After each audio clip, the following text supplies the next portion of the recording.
Howdy Ben, Woodruff here with another falconry video. Today's video it's kind of a call out to falconers. Something a little bit about perpetuating the sport and the future of the sport and how we got to where we are. Now, falconry is a worldwide sport with a worldwide heritage. I, of course, am in the United States, which we are one of the newest countries in the world to have falconry. Right around 100 years that it's been practiced here in any form. And so we don't have the rich heritage that other countries have. Other countries have, history and species that are used in the area. We don't have that here. And I've talked a little bit about that before. But really, kind of the way our laws were set up, once they started to make, we're going to have falconry. It used to be just kind of do whatever you want. But then when they started to make laws, they based it off of the old trades of the world, especially of Europe. Which, if you had a trade, like if you were a blacksmith or a goldsmith or a barrel maker, cooper, then you would apprentice, and then once you were at a certain level, you'd be a journeyman, and a journeyman could go out there and become their own master. So there was kind of these three tiers. That's the way they set things up in the United States. A starting falconer is an apprentice, and then instead of a journeyman, the next level is called a general class falconer, and then master class falconer. So apprentice class, general class, master class. And because each stage you get more opportunities of what you can do. Now, why I want to bring this up is falconry is a hunting sport. The government hammers that into our head constantly. Like, this is a hunting sport. It's you got to be out there hunting with your bird, and you got to this and that, and it's all regulated by the Division of Wildlife Resources, a hunting sport. It's not about keeping a bird, it's about training a bird to hunt. It's always hammered in. Well, listen, every other hunting sport in the United States, hunting is kind of going away. People are not interested in hunting.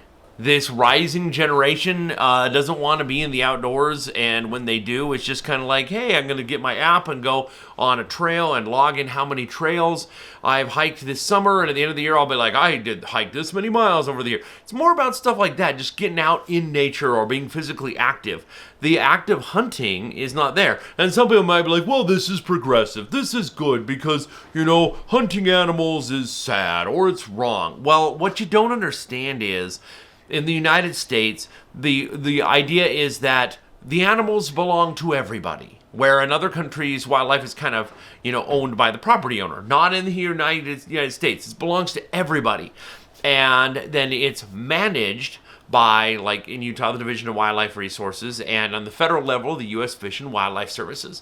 And they base their hunting quotas off of population management. So there are biologists, field biologists, that go out there and keep track of numbers of wildlife. Because here's what happens. We have eradicated the bulk of the predators, the large predators in the United States. So if you have predators that would have been keeping a population in check, well, instead that population can balloon up, which, hey, we got more of fill in the blank. We have more deer. There's deer everywhere. There's turkeys everywhere. And then what happens is there's not enough food to go around in the winter, and it starves, and they get knocked back. So it's designed to take the role of what predators used to be doing in the wild, wolf packs and things like that.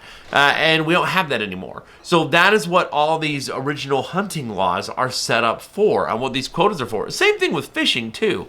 I've had Division of Wildlife officers say, hey, look, please, if you're going fishing, take the fish you catch home and eat them.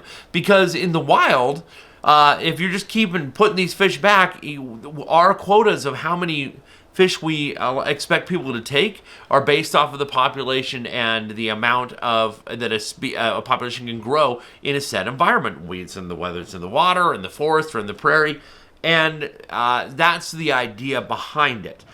We don't have that in other countries. In other countries, some countries, it's like, no, the landowner owns whatever quarry is there to hunt, and it might even be stocked up. You might even we're going to breed pheasants and release them on the property, and then we'll hunt them at our leisure. You also have areas where many countries of the world where falconry is praised and touted as a historical reenactment. It's like, hey, our country has a rich history of this form of falconry. Here's a falconer teaching falconry. Wow. And it's kind of like in America, hey, kids, look, it's a fireman. Go say hi to the fireman. They're kind of like a local town hero. Yeah, it's a fireman. It's the same idea. With a lot of countries, that's how falconry is viewed. I've seen a lot of videos online in India and in Southeast Asia where people are taking sparrowhawks and are hunting them right in the city. They're just walking down the street with tons of people everywhere, and they're having them dive and chase little birds and catch birds right at people's feet, right at just anywhere, just like even like people with outdoor restaurants, and they're catching sparrows at people's feet. And people are like, hey, good catch. America is not that way. I remember the shift started to happen a couple decades ago where suddenly, when it used to be when I talked to people about falconry, there was an excitement. Oh, that's kind of neat. You're doing falconry. And then it started to become politically incorrect. It was like, oh, that's terrible that you have a bird. It's changed in some ways. And so that kind of curtailed my willingness to share the concept of falconry with people at work or friends or just in general. Now, the thing about that is falconry itself self-regulates in the United States. It never grows.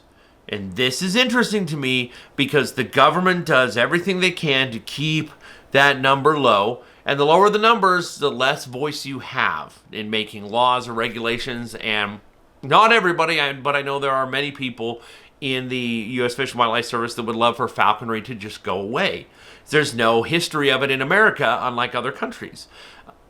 The irony is, those same agencies will spend money, millions of dollars, and marketing to try to promote hunting. They'll promote special hunts, limited entry hunts, hunts for youth, hunts for women. They're trying to do everything they can to get women interested in hunting because all the hunting permits, all the revenue that comes in from that helps to fund these agencies, that's all going away. I have a friend, I do some work, I do the biology work on Skinwalker Ranch, and we had a guy out a few weeks ago who's a master of all the game cams, and we were setting up game cams everywhere, and he said, oh yeah, we're knowing in the industry that we're going to lose like 70 to 80%, if not more, in the next few years of people buying game cams, because hunters were primarily the people who used them, and hunting is going away with this older generation. The younger generation just isn't doing it as much. So why am I bringing this up? Falconry, it's nice to feel special. It's nice to feel unique. It's nice to feel like you're the odd duck in a good way and you're the center of attention. Well, you know, probably if you're a falconer and you're at work, you're probably the only falconer at your place of employment. And so it's like, hey, let me show you pictures of my hawk, or why don't you come out flying with me? And it's an exciting thing.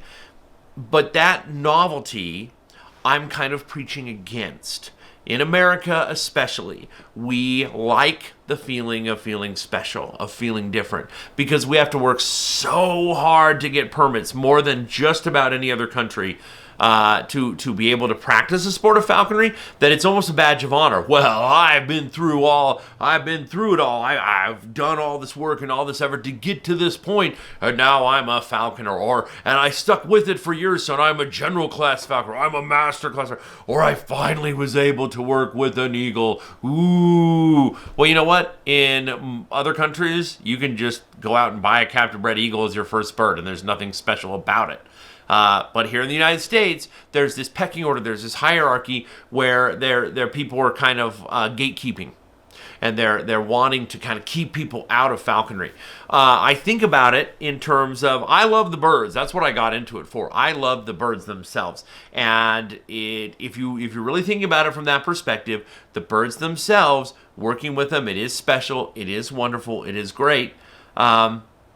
But there's people who are better falconers than others, just like gun hunters, just like archers. Some people are better at archery and more ethical than others. So my point is, I've always been in favor of kind of like keeping falconry low-key and small scale. But maybe that's the wrong attitude to have. Maybe we should be sharing it with people more. Maybe we should be trying to get people into falconry. Again, our government in the United States spends millions of dollars through marketing and special programs and special limited hunts for specific groups to try to get new people into other fields of hunting. The fields of hunting that already have millions of practitioners. There's not millions of falconers in the United States. There's just not. And falconry could very easily go away. And again, if there's only just a handful of us left, then that makes it a lot harder for us to fight to keep our rights that we've fought so hard to have. Again, the falconry laws are based off of biology.